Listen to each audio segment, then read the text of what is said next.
नमस्कार दोस्तों, मैं रवि आपका इजी मैथ्स पर स्वागत करता हूं। आज का हमारा टॉपिक है परिमेय संख्याएं और अपरिमेय संख्याएं।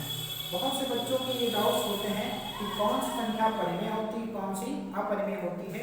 वो फ्रैक्शनल में तो जान लेते हैं, जैसे यहाँ पर 4/5 है, ये संख्या तो सभी बच्चों को पता होती है 4/5 परिमेय होती है, लेकिन उनको डेसिमल में ज़्यादा कन्फ्यूजन आता है कि कब हम परिमेय कहें, कब अपरिमेय कहें, यानी कब कोई संख्या रेशनल हो जाती है और कब कोई संख्या इरेशनल हो जाती है। तो ये आपको क्लियर हो जाएगा, बस आप पूरा वीडियो देखें। सबसे पहले बात कर लेते हैं रेशनल नंबर की, यानी कि रेशनल नंबर जो होती है उसकी डिफिनेशन क्या होती है, यानी परिमेय संख्या की डिफिनेशन होती है वैसी संख्याएं जो P/Q में विभाजित हों तथा Q = नॉट 0 के बराबर हो, यानी कि यहाँ नीचे वाली संख्या कभी 0 ना हो, ऊपर वाली हो सकती है। जहां पर P और Q दोनों इंटीजर होते हैं, यानी कि पूर्णांक होते हैं, कोई पूरी संख्या आनी चाहिए यहाँ पर। जैसे हम एग्जांपल के तौर पर लें 7/6, यहाँ पर 7 भी पूर्णांक है और 6 भी पूर्णांक है, यानी इंटीजर है। तो यहाँ पर 7/6 क्या है, आपकी परिमेय संख्या है। इसी प्रकार से पॉजिटिव की भी परिमेय संख्या हो सकती है और निगेटिव की भी। जैसे हम ऐसे लिखते हैं -9/5, ये भी एक क्या है, परिमेय संख्या ही है, क्योंकि यहाँ पर P 9 है और Q 5 है। यहाँ पर अगर हम 0 की बात करें, 0 एक परिमेय संख्या है कि नहीं, तो ये भी मान्य है परिमेय संख्या में, क्योंकि इसके नीचे हम 1 लिख सकते हैं। और यहाँ पर इसने बताया था कि Q 0 नहीं होना चाहिए, P वाला 0 हो सकता है।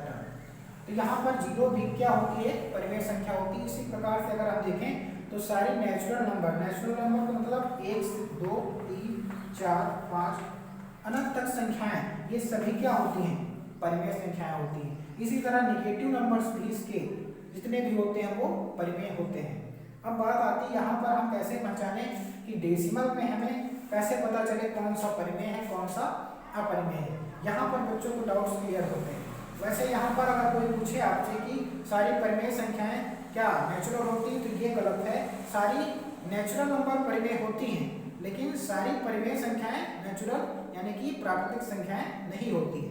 यहाँ पर हम बात करेंगे कि डेसिमल में कैसे पहचानें। यहाँ पर बात करेंगे कि पाई की भी, पाई तो इरेशनल होती है और इस टाइप की संख्याएं का इरेशनल होती है। उससे पहले आपको डेसिमल में कुछ टर्म सीखने होंगे। चलिए वो टर्म्स हम पहले आपको बता देते हैं कि वो टर्म्स कौन कौन से हैं। यहाँ पर ये सीखना है आपको कि कुछ संख्याएं, जैसे हम लिखते हैं यहाँ पर कि 2.5675, यहाँ पर ये संख्या जो है यहाँ पर भाग की गई है तो पूरी डिवाइड हो चुकी है, यानी शेषफल 0 आ रहा है, तो इसको हम कहते हैं शांत दशमलव। क्या कहते हैं, शांत दशमलव संख्या। यानी कि ये अगर इंग्लिश में देखें तो टर्मिनेटिंग नंबर कहेंगे हम। क्या कहेंगे, टर्मिनेटिंग।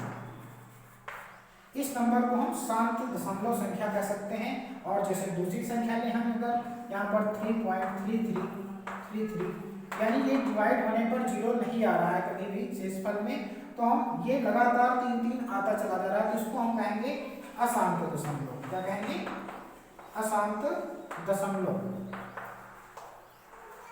यानी हम कहेंगे इसको इंग्लिश में देखें तो नॉन टर्मिनेटिंग कहेंगे। इस नंबर को क्या कहेंगे हम, नॉन टर्मिनेटिंग नंबर।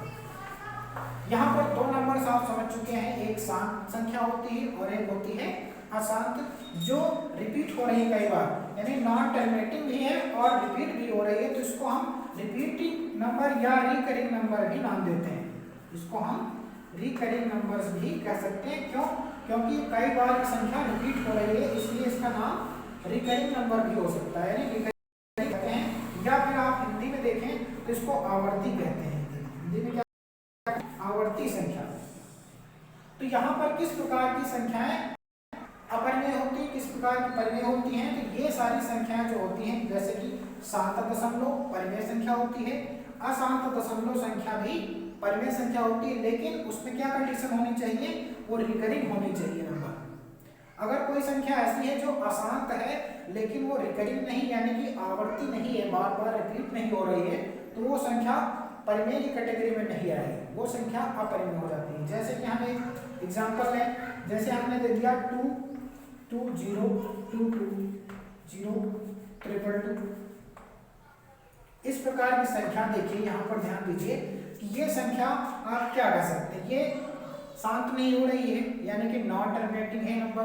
और यहाँ पर एक बात और गौर करिए, यहाँ पर ये रिकरिंग नंबर भी नहीं है, क्योंकि यहाँ पर 20 22 उसके बाद 0 ट्रिपल 0 यानी कि ये संख्या सेम रिपीट भी नहीं हो रही है, तो इसको हम नॉन रिकरिंग नंबर भी कह सकते हैं। या फिर हिंदी में कहेंगे तो हम किसे कहेंगे, अनावर्ती। क्या कहेंगे, अनावर्ती संख्या या नॉन रिकरिंग नंबर। तो इसमें से दो टर्म शामिल हो जाएंगी, यानी कि ये संख्या ना तो शांत है, तो इसको क्या कहेंगे, अशांत दशमलव संख्या, यानी नॉन टर्मिनेटिंग नंबर कहेंगे इसे। क्या कहेंगे, नॉन टर्मिनेटिंग नंबर। और इसे क्या कह सकते हैं, नॉन रिकरिंग नंबर, यानी इसको कह सकते हैं नॉन रिकरिंग नंबर कह सकते हैं। तो जहां पे दोनों में non terminating non recurring number आ जाए वो संख्या इरेशनल होती है, यानी इस प्रकार की संख्या जितनी भी हैं वो क्या होंगी, इरेशनल हो जाएंगी। ठीक है, जैसे यहाँ पर ये संख्या लिखी, इस संख्या को आप देख सकते हैं कि 2.20, जैसे ये संख्या है वैसे ही ये भी संख्या है। यहाँ पर एक संख्या और लिख देते हैं हम, जैसे कि 1.01 1100 1100। इस प्रकार के नंबर डॉट डॉट। यहाँ पे ये संख्या भी क्या है, नॉन रिपीटिंग, यानी कि नॉन रिकरिंग नॉन टर्मिनेटिंग, ना तो ये शांत हो रही है ना तो बार बार रिपीट हो रही है। तो इस प्रकार के नंबर्स को हम कहते हैं इरेशनल नंबर्स।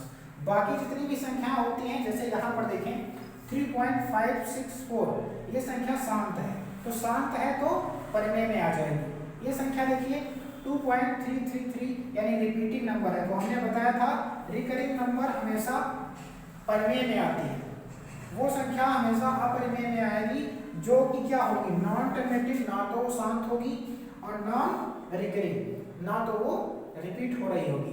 इसी प्रकार अगर देखा जाए पाई, तो पाई की वैल्यू जो होती है, पाई की वैल्यू 22/7, ये एग्जैक्ट वैल्यू नहीं है। कुछ बच्चे तो ये सोचते हैं कि 22/7 तो परिमेय संख्या हो सकती है, लेकिन इसकी एग्जैक्ट वैल्यू ये नहीं है, इसलिए इसको ये अनुमानित मान होता है। 22/7 अनुमानित मान है। पाई का मान 3.1415 इस तरह आगे बढ़ता जाता है, और वो मान जो होता है ना तो रिपीट होता है और ना ही शांत होता है। इसलिए पाई को भी क्या कहा गया, पाई को भी अपरिमेय संख्या कहा गया, यानी कि इरेशनल नंबर कहा गया। इस प्रकार से हम देख पाए कि पाई भी क्या होती है, इरेशनल नंबर होती है। ये टॉपिक 9th और 10th के लिए तो इम्पोर्टेंट है ही, उसके बावजूद जो भी टीचिंग एग्जाम्स होते हैं, यूपी टेट, केवीएस और बहुत सारे एग्जाम होते हैं, सीटेट, ये सभी एग्जामों में पूछा जाता है ये टॉपिक्स, और नंबर डायरेक्टली पुट कर देता है, कहता है कि कौन सी परिमेय होगी कौन सी अपरिमेय होगी। तो यहाँ पर परिमेय और अपरिमेय से संबंधित कुछ संक्रियाएं भी हैं, ऑपरेशन भी हैं कि कब कोई संख्या परिमेय होती है, कौन सी नहीं होती, जब जुड़ती हैं संख्याएं या गुणा या भाग होती हैं, तो वो संख्याएं भी हम बताएंगे आपको कि कब कोई संख्या जुड़ के परिमेय बनती है या घट के परिमेय बनती है, अपरिमेय होती है। इस ऑपरेशनल पर भी क्वेश्चंस आते हैं। तो आज के लिए इतना ही, मिलते हैं नेक्स्ट वीडियो में।